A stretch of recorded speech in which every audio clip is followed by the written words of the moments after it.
Is that you? I'm like, yeah, I told you I'm a rapper. Like, we should jam. Like, fuck yeah, we should jam. That became, so, within a month, dude. So that became my first band, Sculpture du Son, which started in December 99 and finished in 2004. That was 4 years. That was my development years on the local scene of Montreal. We did all the contests and a lot of stuff All happened with right, that we band. got to talk about this era a bit too, because a huge thing for me is, well, really what started all of this for me was I talked to Preach and Cobia, and he described Montreal hip hop from like '96 to '99, just the English scene and just kind of the Cotonage NDG area almost, and it took him 2 hours just to cover 3 years. Now Preach is special like that; he has a Yeah, talent for it. yeah, But it made me realize how little I knew. Like I come into this scene in 2012, and at this point, the scene is evolving into what it becomes, right? But this whole new era, these new people, and none of these new people know anything about this old shit. I can promise you. Like people are unaware across the board of how much Montreal history has like taken place. Like I learned that D Shade and them fucking opened for Backstreet Boys. I learned like so much interesting shit like took place in this time frame, yeah, but nobody really was there. But you were there, so that's like yeah. wow. So you're like one of the earliest Montreal. Well, not early. I don't. I wouldn't go with earliest, but from this era of the like let's say late '90s, early 2000s, when the scene really does start to take shape. You're like one of these pioneer artists that are coming through. No, well, I'm kind of following, like you say, like Shade of Culture. Shade of Culture was the band in the Anglophone community. You know, there was some alternative stuff going on that had more mass appeal, like Brand Van 3000 also. But in the real hip hop scene, Shade of Culture. Every time there was like a a good American band, whatever it was Shade of Culture opening up for them. You know, I remember one of the best shows I ever saw was KRS-One at the Spectrum in Montreal. The Rascals from Vancouver were opening up, and Shade of Cultures. And that was a sick show. It finished with a big cipher, a big freestyle of all those bands, you know? So I was a fan also of the scene. And then when I started with these jazz kids, because one thing about me, coming from guitar and all that, I wanted to play live music. From the get-go, I did not want to play with a DJ. That was one thing about me. I wanted to be in a band. So whatever we were gonna, I'm a rapper. We're gonna do hip hop, but I have to find good musicians. So why not jazz? You know, and I want to be in a band. That was my whole thing. So and what happened also? There was yes this English scene, but most of my surrounding, my friends, were francophone. And then when I started looking at like the contests and the government grants and all that stuff, 2000 early 2000. This is before like the explosion also of fucking like handheld devices, the smartphones, the MP3 scene and all that. It was still very much like demos, CDs, these contests and all that.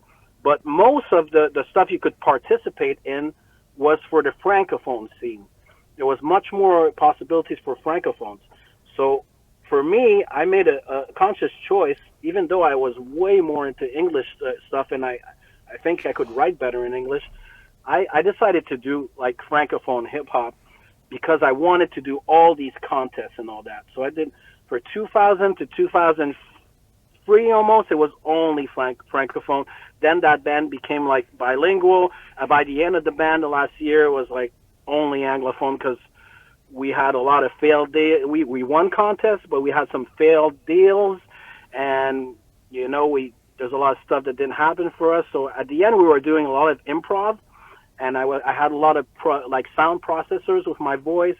We were doing some like sometimes our shows would be free sets of 45 minutes with all this improv, and within that, I'm maybe rapping 25 minutes, and at that point, I'm just doing anglophone. You know, so there was a whole kind of those 4 years, there was a whole journey of exploration, and I kind of I made choices to integrate myself to a scene, and then I was kind of like, no, I want to do what I want to do, and then the musicians they opened my mind to jazz. I discovered jazz, and we did a lot of improv, man. So that was fun. I wasn't like the best freestyler.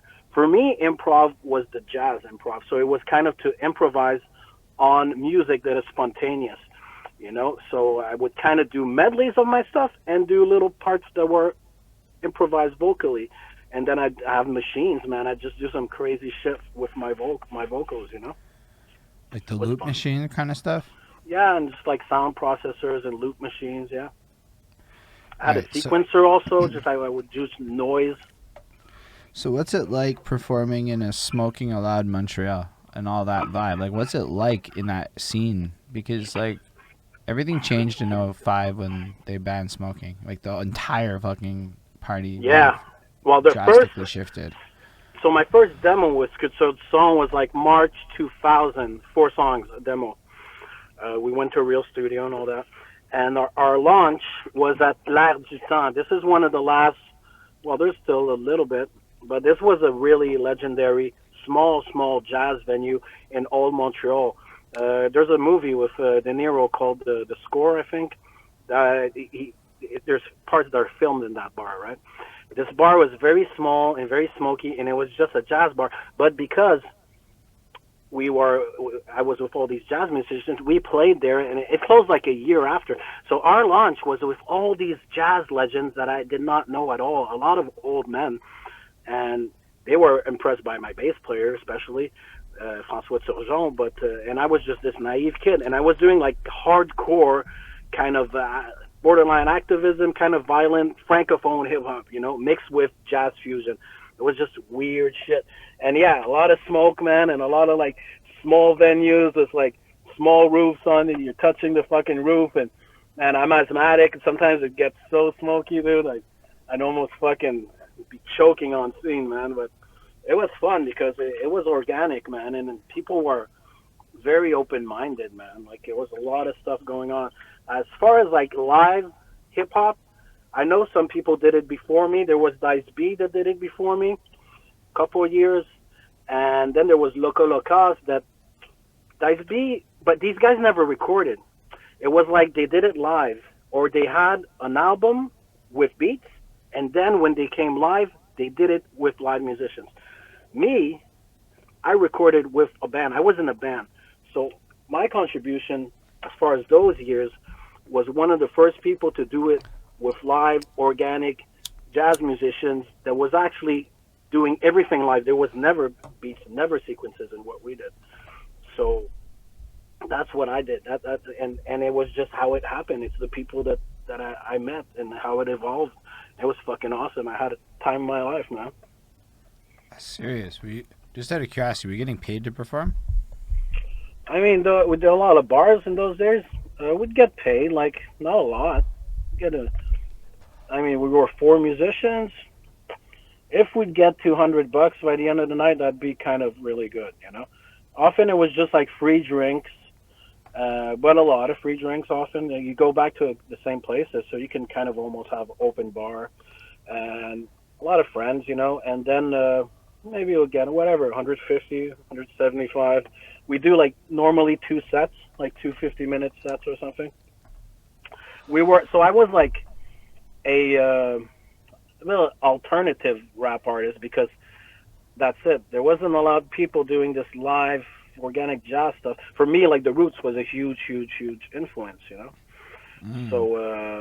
So I was kind of weird like that. I mean, I still had a lot of friends that were. I was starting to make more and more friends that were jazz musicians, and then I had a lot of friends that were like street punks and kind of metal guys, and I had a little bit of rapper friends and shit, but almost nothing. So I was kind of a black sheep in the scene, I'd say, in those years especially. Yeah. That's fair.